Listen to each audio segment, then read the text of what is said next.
Hello and welcome to another edition of Critical Q&A, the show where I answer your questions based on what you've left for me in the comments section of my Q&A videos or have sent to me by email at askchrisshelton@gmail.com.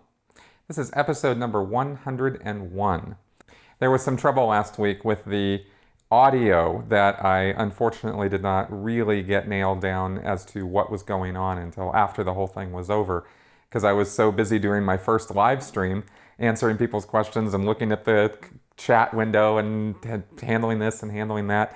But it looks like this little bugger right here kind of messed us up a little bit as far as interfering with the sound of my webcam that I have. So anyway, it looks like that was the culprit, and I've gotten quite a bit of technical stuff done this week where I've actually found out how to use my regular camera as a webcam and got some hardware to make that happen. So I don't think that's ever going to happen again.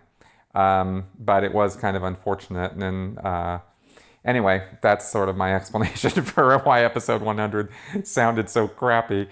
Well, it really just did not really like that, how that came out, even though I was very excited about the live stream. And I did want to put out there that with the that being resolved, I would just like to know if you guys would like to see more of me doing live streaming. We talked about it a little bit. I threw it out there a little bit before, weeks and weeks ago, when I first said, hey, look, I'm going to think about doing this. And it was fun. And I'm thinking that there might be a lot more potential for live streaming on my channel. So, because it enables me to be able to interact with you in a live fashion. But you guys tell me in the comments section what you'd like to see in regards to that, because I don't want to, overwork myself figuring all this stuff out and then have you guys go, yeah, okay, whatever. If it's something you want, let me know. If it's something you don't want, also let me know. The other thing I wanted to let you guys know about is the day that this is posting on Sunday, on CNN, a guy named Reza Aslan has a show going called Believer, and he will be doing an episode on the independent Scientology movement and on Scientology in general. And from the advertisements and promotional pieces for that show, I have seen, and from earlier things I've seen him talk about with Scientology, he seems to get his facts pretty wrong about Scientology. So I thought I would live tweet during the show. So if you're on Twitter, you can join me for that. And I thought I would do some fact checking on some of the things that he has to say.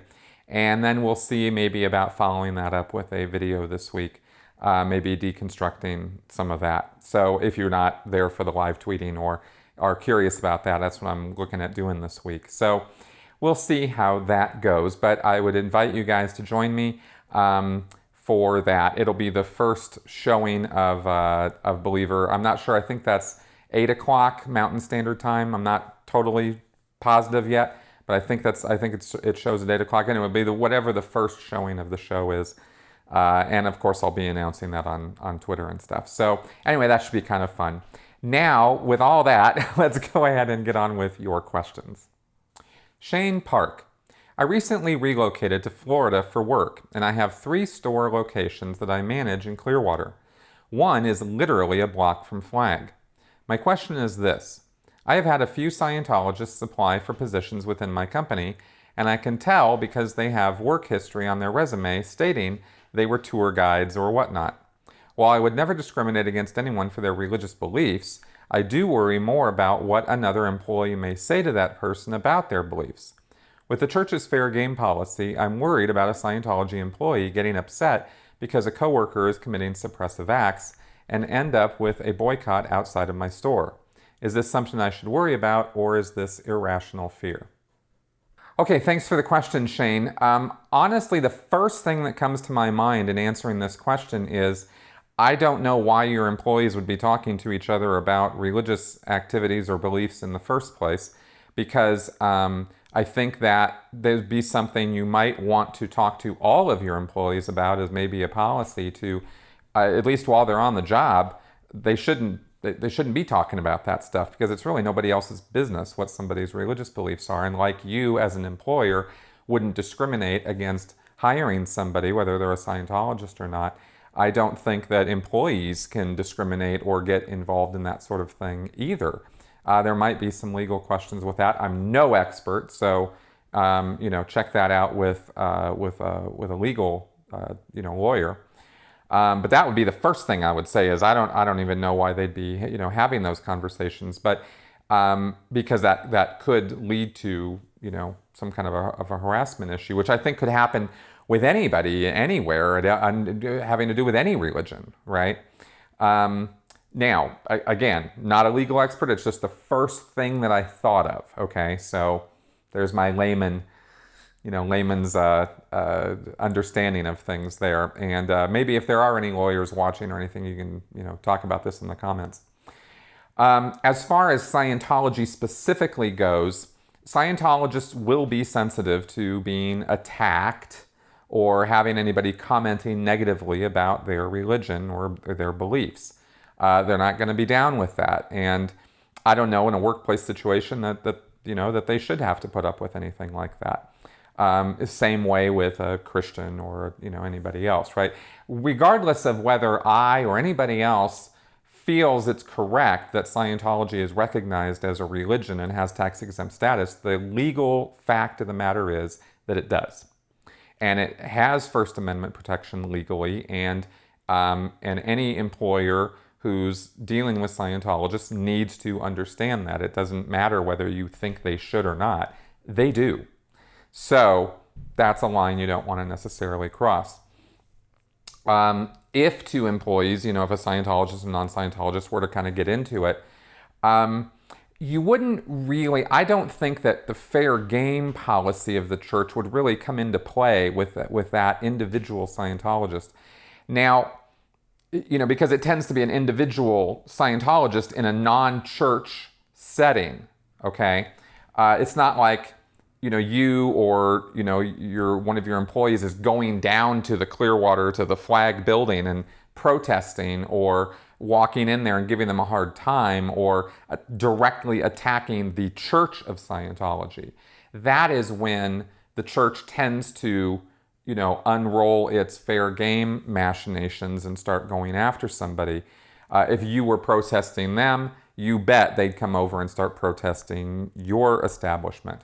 If you were online, attacking them in some fashion, you bet that they would be taking an interest in you. The fact that you're in Clearwater and so close to Scientology means they're already going to be taking an interest in you. So that's just the fact of the matter being that, within that kind of proximity to the Church of Scientology in Clearwater specifically, they're very, they got their tentacles out all over the place. This has been the subject of news stories recently with David Miscavige's plans for downtown Clearwater. Aaron Smith-Levin, who has the Growing Up in Scientology channel, just posted a video about his thoughts on Scientology in Clearwater and downtown. So, you can check that out. But that's the church. That's different from an individual Scientologist, right? Individual Scientologists are told that there is no such thing as fair game. They don't, that the church doesn't do that kind of thing. The church tries to maintain some kind of plausible deniability with their members, that they don't engage in harassment and badgering people and following them around and that sort of thing. They don't fess up to that with their own members necessarily. Not unless that individual member gets deep in with OSA. So an individual Scientologist isn't necessarily going to, all on his own bat, if he feels, attacked or something, he'll probably come and talk to you and say, hey, this is going on and I'm not cool with it. And you need to take action appropriately as the employer, right? But they're not going to go running over to the church, I don't think, and say, we need to, organize a whole protest and boycott of that place. If you take responsible action as an employer, I don't think you really have anything to fear on that count, okay? And I hope that answer doesn't come across like I'm saying you need to kowtow to the Church of Scientology. I would say that about anybody giving anyone else in any situation a hard time about their religious beliefs in an employee or in a work environment, right? Because you don't want to create a hostile work environment as the employer. Well, you can't have your employees creating a hostile work environment either. So anyway, those are my thoughts on it. And like I said, I welcome any comments about this in the comment section. Jonathan Mark. Do members of the Sea Org have ranks like sailors in real navies do? Do the ranks correspond to those in the U.S. Navy? What was your rank? Do those with lower ranks feel bitter about it? The Sea Organization has ranks and ratings. It's a paramilitary group, which means that they have uniforms that are kind of naval in appearance, that they wear on dress occasions mostly. Very few Sea Org members have to wear those uniforms all the time because most of the Sea Org is uniformed in more business sort of normal looking attire. But all Sea Org members do have ranks, and the lowest one, it starts with a petty officer, third class. Well, first there's a swamper. When you come into the Sea Org and you have no rank, you're a swamper, and then you have petty officer statuses, third class, second class, first class, chief petty officer. And as you get promoted higher than that, you go into the officer statuses. And I don't have all these memorized, but it goes like warrant officer, ensign, a couple other things. There's a lieutenant JG, which is junior grade. Then there's lieutenant, and then there's captain. And captain's pretty much the highest rank that anyone in the Sea Org can attain, because above that is Commodore, which is only L. Ron Hubbard. David Miscavige is the only person who's got captain ranking as his own permanent rank. In the Sea Org, you also have what are called brevet ranks, which I think is a non-Sea Org term. I think that's an actual naval term or military term.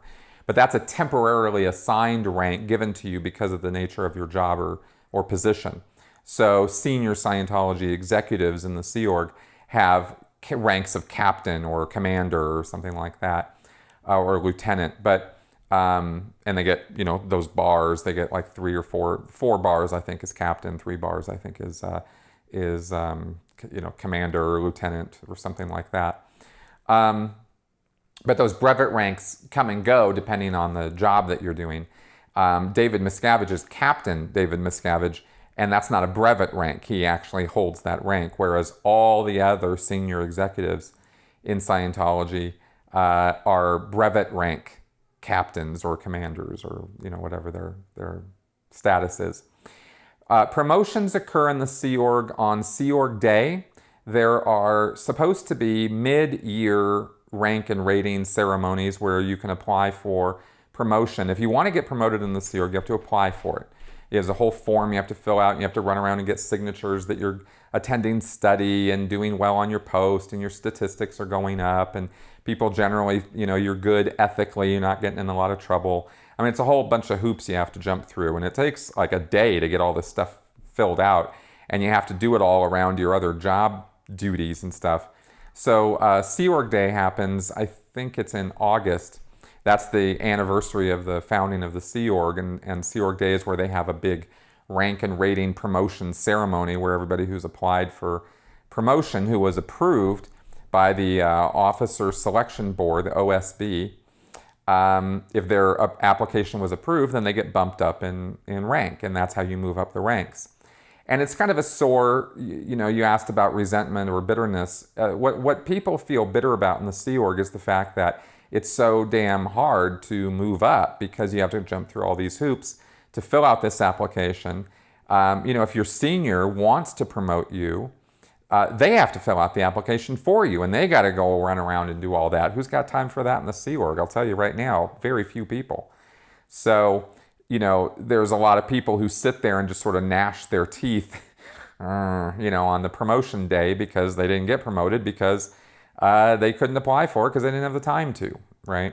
Or they did apply for it, ran around all day, jumped through all those hoops, and then they got it rejected for some reason. Usually some arbitrary personal reason, like the person looking at the form doesn't like them, or they recently did something bad or got in trouble, and So much for all your hard work for the last year. So that's kind of how it works in the Sea Org. It's all kind of silly. And it's not like when you get higher rank, you get more pay. You don't. You get more status. You don't.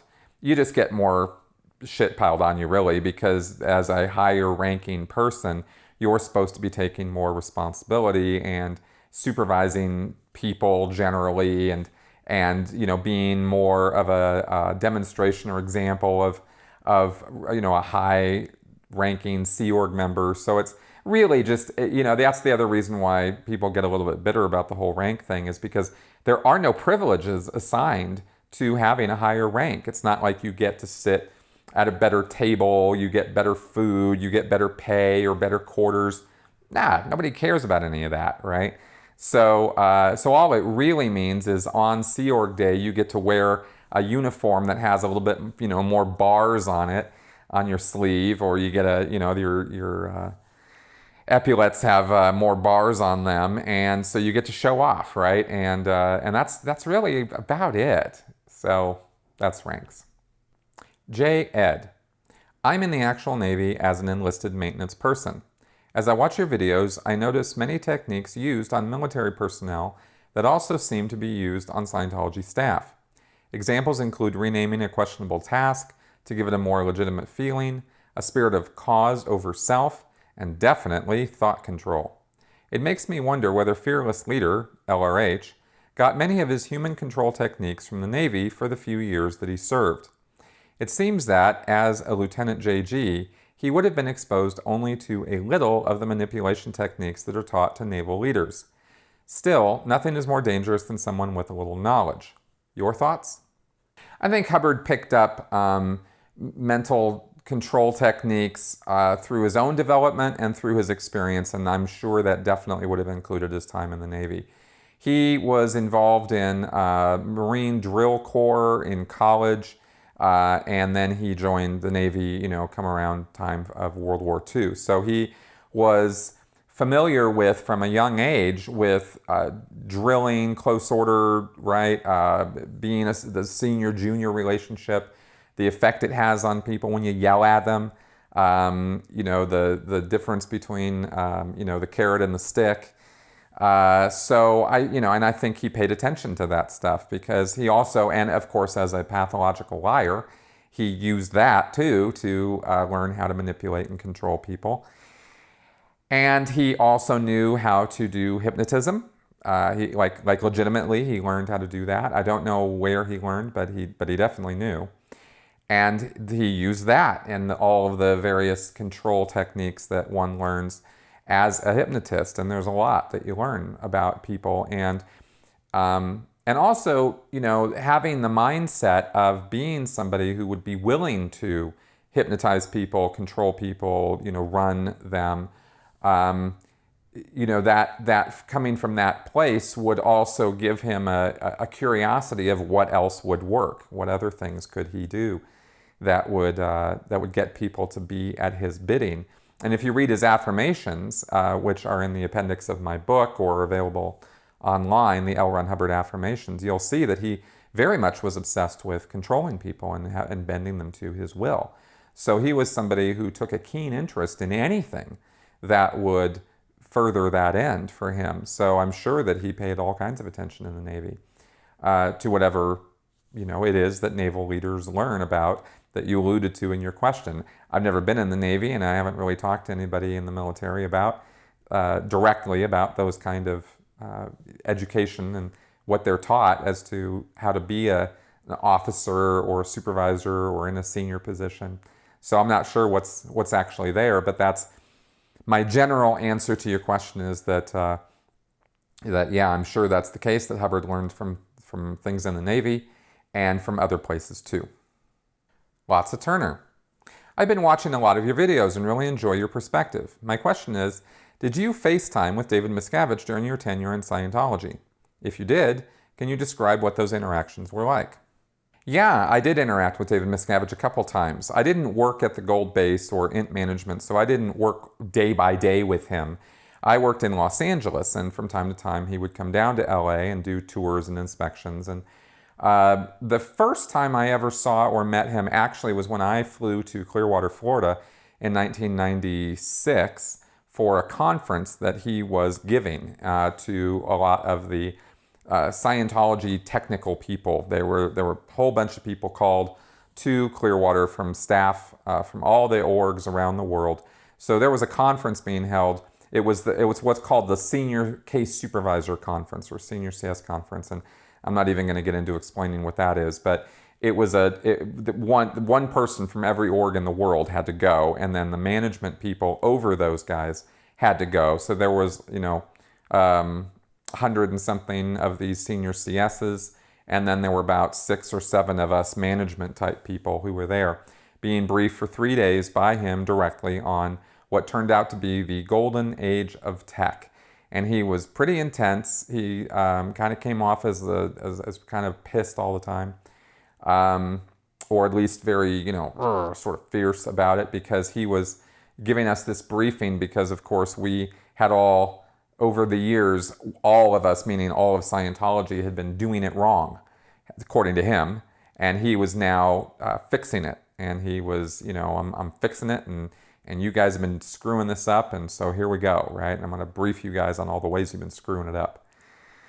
So that wasn't really a lot of fun, although at the time, being enamored with him and feeling, that fear, feeling that the idea, that the feelings of fear and anxiety that I was feeling were, in my mind, I was calling that respect, right, and admiration. But what it really was, oh God, please don't call on me, sort of thing. Don't look at me, don't pay attention to me.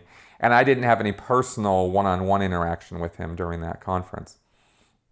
Years later, he came around a few times at the PAC base and Pacific base, the big blue buildings in Los Angeles, where I worked.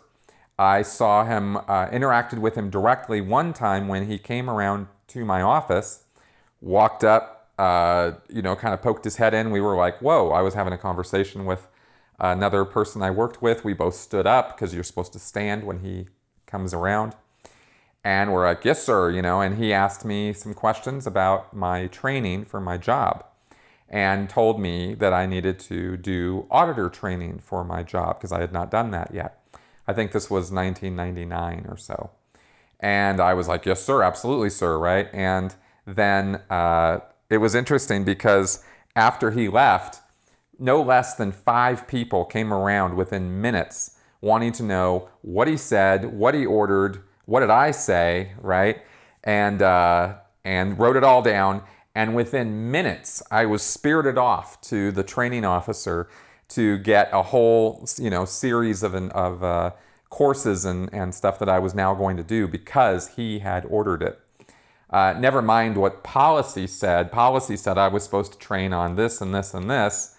And instead, all that was thrown aside because I now had to comply with David Miscavige's orders. So that was how that went down. And that was the last direct communication I had with him. I think there was 1 or 2 other times when he came around where I saw him or said yes, sir, to him in some fashion or another, but it wasn't a direct conversation, right?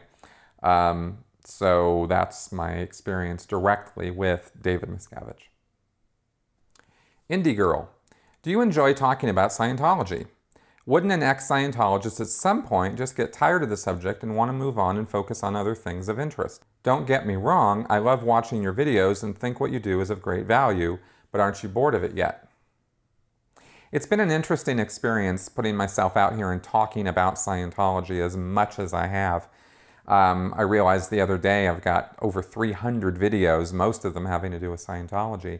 And believe me, when I started this, I had no idea or intention of putting out that much content about this subject, but it's been of such interest to people, and there have been so many things to talk about with it, from its recruitment to its sales to the hard sell and all that, the abuses of the organization and all the details of how the organization works.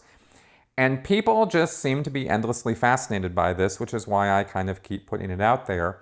And they also seem to be getting helped by my channel, which is the other reason why I keep doing this, talking about this subject. You've seen on my channel, if you've been paying attention for any length of time, that I have been expanding the subject matter and content of my channel on purpose, because this isn't this thing that I will be able to talk about forever. There is a finite number of things to say about the subject of Scientology, but I haven't hit that point yet. Sometimes I get a little bored with it, but I also know that I'm helping people, and I know that because they tell me that I am. Not just, wow, Chris, this was really interesting or informative, but I'm talking about emails and private communications I get from people that let me know that they were staff members or they were Scientologists and they saw my stuff or read my book, and as a result, they have gotten out and escaped. I am very happy about that. That was the first thing that I wanted to accomplish with this channel. And if I'm still accomplishing it, then I feel a little bit of an obligation to continue with it in that regard. But I also, like I said, have been expanding the content out on different but related fields, and some things that aren't related at all, but are of very much of an interest to me. Some of the things on my podcast and some of the videos on critical thinking, which I think are directly related, but some people might not make the connection right away between Scientology stuff and critical thinking stuff, but to me they're hand in glove. So I'm gonna kind of keep going at this, and like I said, sometimes I'm kind of bored of it, and sometimes I'm not. So I guess like everybody else, I think it depends on the how my day is going and how inspired I get about something that maybe I've recalled about the topic, or some part of it that hasn't been particularly talked about before, like the video I made recently about Scientology's I think I called it the Scientology's totally insane recruitment methods or something like that. Nobody's really talked about that before.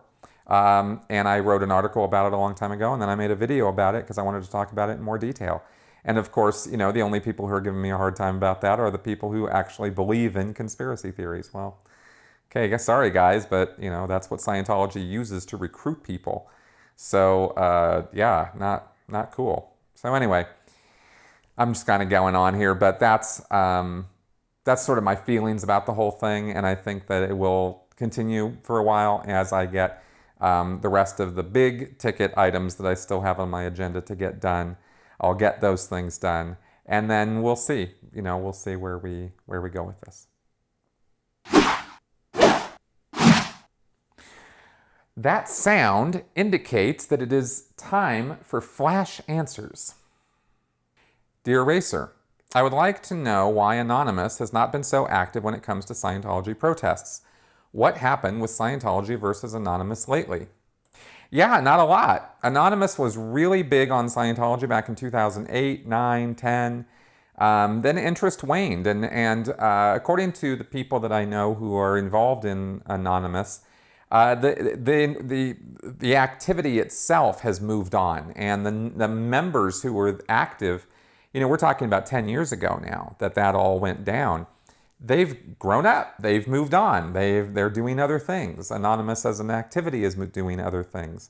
Scientology was never meant to be their, nemesis forever. And I think a lot of them, kind of considered it was mission accomplished because they dealt a very, very powerful blow to Scientology, and they said, okay, good, we're done with that. And they moved on to something else. Matthew Jones. When a new org opens, we see a Scientology video of a very nice-looking building with nice-looking interiors and course rooms, etc. I have noted that some of these buildings are many stories high, and I surmise from this that they must have many rooms. In these videos, we see the entrance, lobby, and presumably the lower floors. What about all the other rooms in the building? The second, third, and fourth, and so on. Are they all closed off and still dilapidated inside? Nope. Every room fully renovated, beautiful building, top to bottom, inside and out. That's the standard for an ideal org before it opens. There is no, maybe up in the attic or in the, sub-basements or something, there might be some dilapidated, unrenovated spaces, but that's, the kind of back area or something. All the spaces that the staff and public operate in are all fully renovated. Maybe James. Has learning about critical thinking changed your view on any other of your beliefs? For example, did you ever believe in any government cover-ups paranormal entities, the Illuminati, etc. Are there any conspiracies that you think may have elements of truth behind them? Well, go ahead and check out that video that I was just talking about. I just posted it a few weeks ago, and I talk about my beliefs in conspiracy theories. There's also another video I made about why I hate conspiracy theories, and I think that's what it's called, which is in the critical thinking playlist on my channel. You'll get all my thoughts about global conspiracy theories. As to whether I believe in any conspiracies at all, yeah, of course I do, because it's been proven that there have been tons of conspiracies that have occurred in history, politically, in religious groups, in business. I mean, Enron could be considered a conspiracy. Watergate was very much a conspiracy. I happen to think that there's a conspiracy going on right now in the White House, within the Trump administration, in regards to its ties with Russia and some of the election nonsense that went on. So, so that's a conspiracy. You have more than one person involved in, an activity which has not been broadly known about, where they were working together to do something that was not particularly above the boards. That kind of thing happens every day.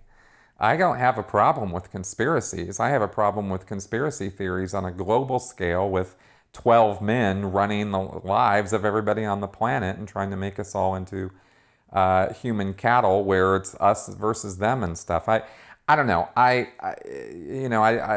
don't even like it.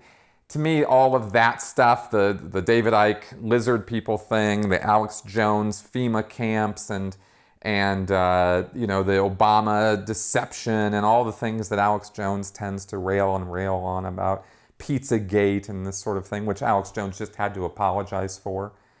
I find those things ludicrous, and they're ludicrous because they break down to the most simple of critical thinking. And when you start digging into why are they saying this, what facts do they have supporting it, none. There's none. So it's all kind of silly, and those are the conspiracy theories that I don't agree with.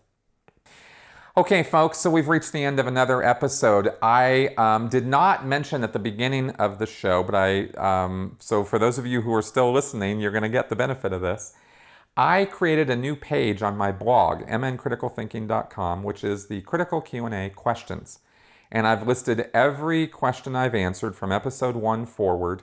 I think I went a few back that I need to still fill in. I think the last 3 or 4 episodes or something. But all the questions are there on one searchable page. So if you are wondering whether you have a question that I might have already answered, you can go to my blog, mncriticalthinking.com, and you can click on the Critical Q&A questions button, which is at the top of the screen in the menu, and go to that page, and you can search that page and see what questions I've answered in every episode of this that I've done from the beginning.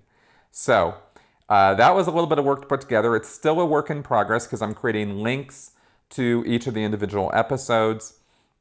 You'll see if you look at the page. But I wanted to put that resource there because I know this has been a problem after, so many episodes. And I totally spaced on mentioning it in the 100th episode, which is where I was going to, hey, surprise, look what I did, sort of thing. So I'm mentioning it now. So thank you very much for watching the show. You can check that out on my blog. And I will talk to you guys next week. Bye-bye.